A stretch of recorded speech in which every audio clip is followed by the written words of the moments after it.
আপনি আপনার বাসার ইন্টেরিয়র করাতে ৫০ লক্ষ টাকা খরচ করেছেন। Italian marble, German kitchen, Spanish tiles, Belgium lights.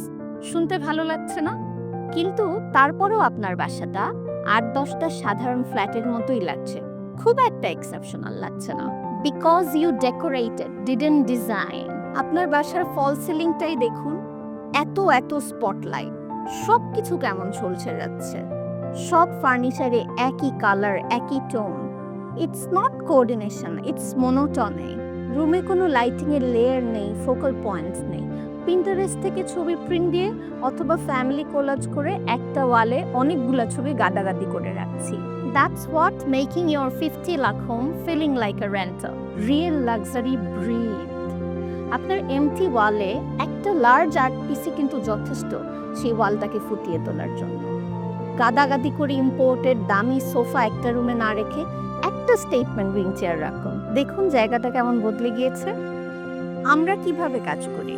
We remove 30% furniture.